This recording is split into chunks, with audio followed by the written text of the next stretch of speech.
Bonjour, je m'appelle Lolita, j'ai 34 ans et je suis avocate. Je défends les entreprises ou les personnes qui viennent me voir quand elles ont un problème avec l'État.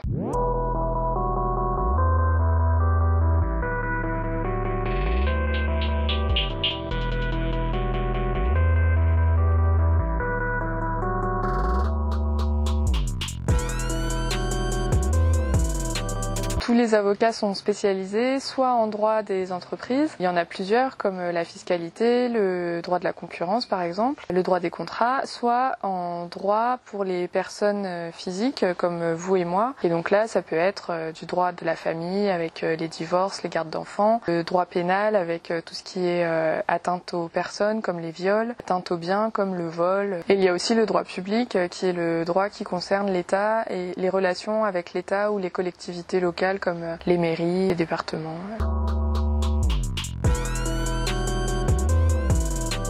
Alors moi je suis avocate en droit de la concurrence, c'est un domaine du droit particulier. J'interviens quand des entreprises viennent me voir quand elles sont poursuivies par l'État. Je vérifie que leur dossier est traité dans le respect des règles et j'assure leur défense.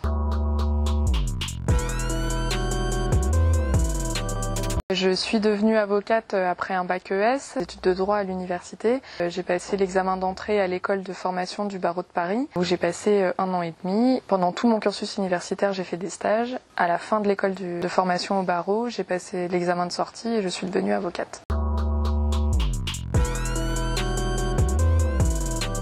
Pour devenir avocat, il faut impérativement un diplôme de Master 1, mais le plus souvent, on a aussi un Master 2. Après le Master 1 ou le Master 2, on est autorisé à passer l'examen d'entrée à l'école de formation du barreau. C'est un examen auquel on se prépare sur une année. Une fois entré à l'école de formation du barreau, on passe 1 an et demi dans cette école qui est divisée en 3 fois 6 mois, 2 fois 6 mois de stage et 1 fois 6 mois de cours. Et à la fin de cette école, on passe un examen de sortie.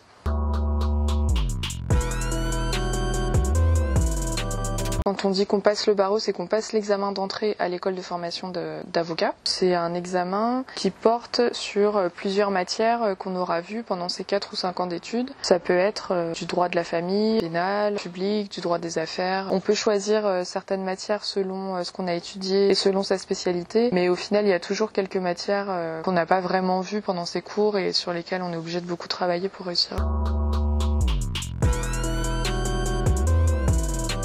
On commence à exercer en tant que collaborateur libéral, ce qui signifie qu'on est indépendant, mais on travaille au sein d'un cabinet pour des associés qui vont chercher les clients et ils nous assurent une rémunération fixe par mois, un peu comme un salarié pourrait avoir. Ce salaire, il est variable selon les domaines du droit dans lesquels on exerce, mais quand on est avocat d'affaires, on commence généralement à un niveau un peu plus élevé, à 2000-2500 € par mois, sachant que en cours d'année, généralement, on a un bonus qui arrive, qui est calculé en fonction du nombre d'heures travaillées pendant l'année.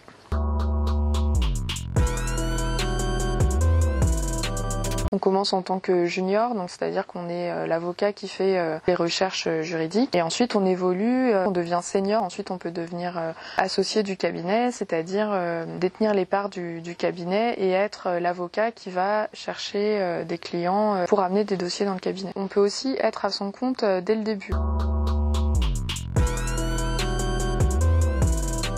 Le quotidien d'un avocat va varier selon le domaine de spécialité. Il y a des avocats qui vont plaider quasiment tous les jours. Par exemple, les avocats en contentieux commercial ou les avocats pénalistes. Mais il y a d'autres domaines du droit où on ne plaide pas si fréquemment que ça et on passe finalement juste nos journées au bureau. Moi, je passe mes journées à étudier des dossiers, donc des documents papier.